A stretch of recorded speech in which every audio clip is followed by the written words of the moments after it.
Hey, how y'all doing? This is Adrian Kirkland with KMM Media. My podcast is Freedom Society. Today I'm going to be educating you guys on how to open your third eye, how to astral project, how to manifest, and how to meditate. And then I'm going to tie into how Hollywood uses symbols of subversion to to tell you these things in an occultic way where you think it's a movie, but really they're telling you how the things work in the astral realm or the fourth dimension. I'm gonna have a second podcast that's following on, and it's going to be about the meaning of wet dreams. It's gonna be about the meaning of basically like why you're having these type of nightmares or experiencing certain type of energy. Is going to be about like what is demons and stuff like that, what is lower vibrational entities, just different stuff that most people have questions about. I'm going to be clarifying that on my second podcast, but we're going to jump right back into it. So astral projection, to astral project, first you have to meditate. So the first thing I have to hit on is how to meditate. So typically, to meditate, if you're trying to use your meditation to induce you into going into the astral, the realm or the fourth dimension. So let me clarify what the fourth dimension is. So the fourth dimension is actually the astral realm, where the spirits roam. You have the ancestry realm where like spirits that have no attachments to the earth. That's where they go. You have someone going to the devashanic plane, which is why every movie when you see somebody finna die, they always say don't go into the light, because going into the light is going into the devashanic plane. And if you go into the devashanic plane, you re-enter the reincarnation like machine and you come back to earth. But that's only if Mother Earth allow you to come back. I want people to understand the earth is a living organism. It's a living being. It's a living entity. The earth has chakras.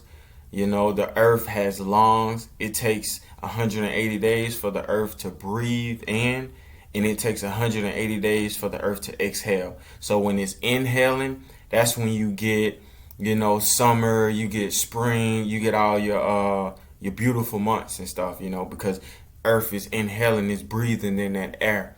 When it's exhaling, you get winter and you get fall. That's when it get extremely cold. Certain stuff begin to die. That's just earth letting go all that negativity and all that bad stuff that comes out of you when you inhale and then you exhale it out. If you like, I want to break this down so you guys will have a really good understanding. So when I go into this, you'll understand what I'm talking about. So let's say if you led a lifestyle where you was like this reckless human being and you did so much, evil things, the earth may not allow you to reincarnate, and if you really, really evil, you won't even be able to go into the spiritual realm, so you'll become trapped in the fourth dimension. You feel me? So once you become trapped in the fourth dimension, it's a bad thing for a lot of entities that become trapped in the fourth dimension, because that's why they're always looking to possess a physical being. Because they know they will never be able to either go into the spiritual world and reconnect with their ancestors, or go into the devashanic plane and reincarnate back onto the earth. So that's a big thing to worry about. So with meditating, when you meditate, I wrote down notes, so I'm going to let you guys know everything. So meditation starts with your breathing. You have to concentrate your breathing on your gooch, or that part of your body that just is like right in between your genitals and your anus. And I know it probably sounds crazy saying this, but just try it. Concentrate your breathing on your gooch. You want to slow your heart rate down. That's why even in the movie The Matrix, when these guys is getting ready to do this unhuman type feats, everything slows down, because those guys goes into the astral realm. They tap into that divine energy of the universe. That's why everything starts slowing down before they start doing these unhuman type acts. You want to inhale for 8 to 10 seconds, and you want to exhale for 8 to 10 seconds. You want to always make sure you're calm. Let your thoughts flow in. One of the biggest reasons why a lot of people is not given that privilege of being able to really meditate and going to astral traveling, willingly, is because they be trying to control the thoughts that's coming into their mind. You have to allow your thoughts to just flow, man. Like, don't control that shit. Just let that shit flow, because all of that stuff is either hidden karma, it's either soul contracts, which I'm going to hit on that in my other podcast, episode part 2 of this one. We're going to hit into all that stuff, and then it could be the entities around you, because at all times you're surrounded by entities. Whether you see them or not is whether you can tap into that energy or not and connect with them. So they be sending you messages through your thoughts. So once you do all that, you can slow down your breathing. You concentrating your breathing on your gooch. You doing inhale 8 to 10 seconds, exhale 8 to 10 seconds. You want to allow your thoughts to flow in. You just want to be comfortable. Allow yourself to become water. Whatever comes, you become it. Once you're beginning to start really, really getting deep into the meditation, because your body becomes numb. Once your body starts becoming numb, you dive in deep in. Then you start feeling this bliss. Once you get that feeling of bliss over your body where you done meditated, you start getting really, really numb, and you start having separation from your body. Well, now you're understanding that you're not the body. You're an entity inside of the body. Then you get that bliss feeling, like everything feels really, really good. And once you hit that state, you can start talking to the entities around you. You can start asking them, like, why did you reincarnate into this type of this certain century in time? What is your past lives? What is your purpose of even being here? You can ask them all type of stuff. You can ask them knowledge. You can learn wisdom. You can earn all type of stuff. These people will talk to you about anything. Now, tapping into the astral realm, the 4th dimension. That's what we're going to call it, the 4th dimension. That's the astral realm. Now, when you're tapping into the 4th dimension, I want everybody on here to understand a certain thing. What you're going to witness in the 4th dimension is really like what the world truly is, I'm finna get into how to tap into the astral realm. I had notes and stuff to keep me on point. So, you want to start moving your body, but you want to move your body with your mind. That's how you start tapping into that 4th dimension. So you want to move your finger, but not physically. You want to just in your mind consistently move your finger, meaning that you already meditating. So you already there. Your body is numb. You already talk to the entities. You tapping into that divine source. So you want to just start moving your body with your mind. Before I jump into that, I want to go into how to open your third eye. So once you in that meditative phase, what I always do is I close my eyes, but I look up to like the center of my forehead where your third eye is located, or your pineal gland. And I visualize an eye being there, and I visualize that eye opening up and huge shreds of light coming out of that eye.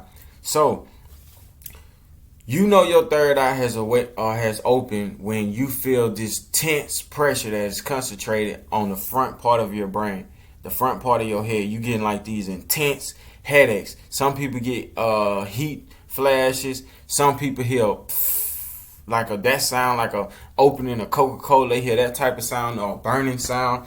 But all those are direct transgestions that you just open your third eye. How to keep your third eye open? You have to eat healthy. Fluoride, it calcifies your pineal gland. If you're eating unhealthy foods and all that type of stuff, it'll keep your third eye closed. You want to keep your third eye decalcified, open, and functioning. And you want to always tap into your third eye, because your third eye is your intuition, and your third eye is tied in directly to your stomach. That's why I tell you, what you put in your body will affect how you look at this world on an intuitive way, because Your third eye is connected with your stomach. If you pouring water full with fluoride and BPA, it calcifies as your third eye. If you eating those unhealthy foods, it's calcifying your third eye. Your third eye won't be able to function. And if your third eye is not functioning, you're not really going to be able to successfully and safely go into the fourth dimension and actually know how to navigate your way in there. And another thing about it, once you get in the fourth dimension, the entities can tell if your third eye is open or not. And that ties into, first, let me get y'all into the Astral, the fourth dimension. So, you already in that meditative phase. You have already opened your third eye. Now you're visualizing moving your body around. You want to always visualize feeling light as a feather. You want to visualize being the entity and not the body itself, because your body is nothing but a vehicle on this third dimension, because you have to have a physical body to be on this third dimension, to be seen with the physical eyes of this third dimension. But if you tap into your pineal gland, you'll be able to see the fourth dimension, or the astral plane. So you got to make sure you tapping into that energy. So you in the fourth dimension, when you start, like, your body, like your spirit start lifting out of your body. Like, you start feeling real light. You start, like, floating, and you get this, it's a dope feeling that you get. When you walk outside, because you're going to be able to walk around and function, like, you're going to look like yourself, but you're going to be a spiritual essence of yourself. You're not going to be in that physical body. In the ancestral world, or in the fourth dimension, everything is like purple. It has a purple aura to it. The buildings, the trees, the sky is like a purple aura to it. So you're in the fourth dimension. Now, the people that you meet in the fourth dimension, I'm gonna teach y'all how to navigate safely when you're in the fourth dimension. If you see green or purple auras around the entities that come to talk to you, or that you come in contact with in the fourth dimension, that means they are good. I mean, they are good entities. They got good intentions towards you. They have no malevolent intentions towards you, so you should be okay with them. Now, if you see blue is not good. Those are the people where they're not trapped there, but they're not there on good intentions. They're there on benevolent intentions, and they could do some stuff to you where it probably ain't gonna go how you want it to go. Now, if you see gray auras, stay the fuck away from those entities. Gray auras, when you look at them and they got this gray, like, fucking haze light around them, that means that is demonic entities. That means those are trapped souls and lost souls. Those are the people I was speaking on earlier, that they were so evil during their physical life on this third dimension that when they went to the fourth dimension in the astral plane, they wasn't allowed to go into the ancestral realm. They wasn't allowed to go to the Devashanic plane, which is the reincarnation machine. Earth didn't even allow them to come back. Like I told y'all earlier, Earth is a fucking entity. If you don't think that shit is real, take off your shoes, dog, and ground yourself and connect with the earth, bro. Meditate, tap into that divine energy, because once you go into the fourth dimension, you understand that Earth is a living entity. That's why everything around you in the fourth dimension has a purple aura. Purple and green means good in the fourth dimension. Everything around the earth is purple, meaning that the earth has good intentions towards you. The earth is a good being. If they have gray or blue, you want to stay away from them. But like I said, gray, those are demonic entities. Those are the entities you do not want to come in contact with. You do not want to ask these entities any type of questions. You don't want to ask them for any type of favors, because these entities are trapped in the fourth dimension. They're going to be there till eternity. Because I'm telling people, heaven and hell does not exist. Heaven and hell is a spiritual and it is a conscious construct. It was created by people in this third dimension because they didn't tap into that divine energy and have any knowledge of themselves, of what's afterlife, but the Egyptians did. That's why when every Egyptian temple that you go to, it say know yourself. And they say if you know yourself, you know God. And that's written in the papyrus, So you just got to be smart. And then you have to understand this. That's why I tell y'all, bro, it's so beautiful how the Creator created this whole just construct. No entity can mess with you unless you give it permission. You know, and like I said, I'm gonna tie it back to Hollywood. A vampire cannot enter your home unless you allow it to. You have to invite him in. It's just like that with the entities in the fourth dimension, because they're vampires. They trying to drain you of your energy. They're feeding off of you. You feel me? So if you do not allow them in, they cannot come in there and feed off of you. You know, if you don't invite them in. But if you invite them in playing with Ouija boards and shit, having no fucking knowledge of what you're doing, you have been allowed those gray aura entities to come into your life, and they're going to do exactly what a vampire you do, go after your source. You know, and in the physical body, your blood is your life source, but in the spiritual body, your energy is your life source. And that's what the entities do. They drain you of your energy, destroy your will to live, and then the last phase, they actually take over your body. You know, and you take their place in the fourth dimension. And throughout the centuries, throughout the eons, you become just as benevolent as them, and you start doing it to other entities. So never be afraid if you go like in the fourth dimension and you see a gray aura entity. You have to understand, like I said, is universal principles in place. They cannot bother you unless you allow them in. And tying this to the Hollywood movies, if you ever seen Insidious, they always went to the fourth dimension. That's why he would go to sleep. He would think he was going to sleep. He really was going into a deep meditation phase, and he will go into he'll go into an astral plane or the fourth dimension, and he will walk around. And that's why you would see so many entities racing back trying to take his body. You know, because when you are a living being that's traveling through the fourth dimension, you are more powerful than the other beings. That's why in the movie Insidious, if y'all see, he was more powerful than the other beings that was in that fourth dimension, because they didn't have a physical body. So they didn't have that type of life source or that closer connection to the earth, because they haven't reincarnated or they don't have a physical body. But that's why every other entity in there was trying to race back and take his body, but he was stronger than them. They actually are afraid of you.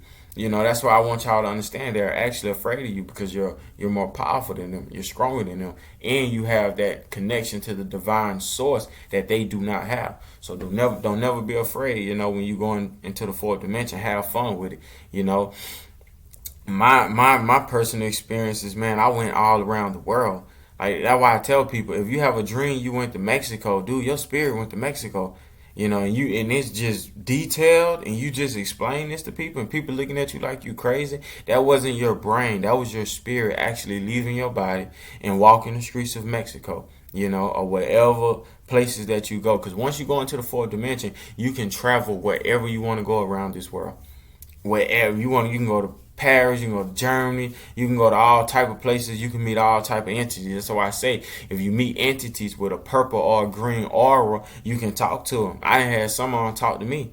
You know, they'll tell you, man, like, watch this person in your life. You can ask them if they allow, you know, if they want to do it, to watch over you and send you messages in the physical third dimension, and they will, you know. And I done had plenty tell me, like, watch this friend, watch that friend, watch this brother, you know, stop eating this type of food, you know, meditate more, drink more water. Like, it's dope. Like, it is dope, man. You'll be amazed, you'll be blown away of the type of stuff that happened in the fourth dimension. But what you don't want to go to the fourth dimension and do is sign any type of soul contracts. You don't want to go to the fourth dimension and have wet dreams or have sex with these entities that, like I say, universal law, they cannot mess with you unless you invite them in. So you don't want to go to the fourth dimension, dog, and create some type of soul tie with a benevolent entity, and you wonder why in your physical life is being wrecked with the havoc. You know, because they are here at all times. This is what I want y'all to understand. Those entities are here at all times. Once you go into the fourth dimension, everything looks the same. You're just in a lower vibrational energy frame of the earth. You know, where the living your physical body cannot exist in the fourth dimension. So you're in your original form, which is your spirit. You feel me? So you gotta be conscious of this, and you have to understand this. You know, so watch how you move, but always be conscious that these entities are around you 24/7. You feel me? They are fucking around you. So don't go into that fourth dimension thinking you can do whatever the fuck you want to do, come back to the third dimension and escape it, because no, that shit is going to fucking follow you, literally. So green and purple, beautiful spirits, beautiful entities. They will help you, they will guide you. Some of them will watch over you and protect you and send you beautiful messages, warnings and everything in the third dimension. If they got a blue, nope, they got benevolent intentions. They're not gonna do good by your way. If they have gray, just stay out the way. You ain't got to be afraid of them or nothing, but understand those are lost souls that are trapped in the fourth dimension. Those are demonic entities. But that's why I tell y'all every time, never be afraid of the demonic entities or the lost souls, because at one point in that spirit's history, it was a human being.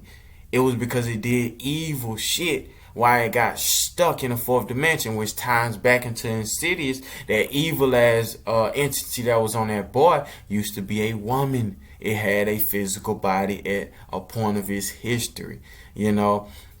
If y'all got any more questions, if y'all need any more clarification, I'll do another one. I got my part 2 coming out. We're going to be talking about soul contracts. I'm going to tell y'all how celebrities sell their soul. I'm going to tell you how you do soul ties and soul contracts in the fourth dimension. I'm going to tell you more stuff on how to morph into different type of entities, man, and control different stuff. I'm going to show y'all some dope stuff, man. But follow me on Instagram at REIBENDE_LOWEN. Follow my podcast, Freedom Society. Follow my Facebook at Adrian Kirkland, and continue to support. We got part 2 coming soon, man.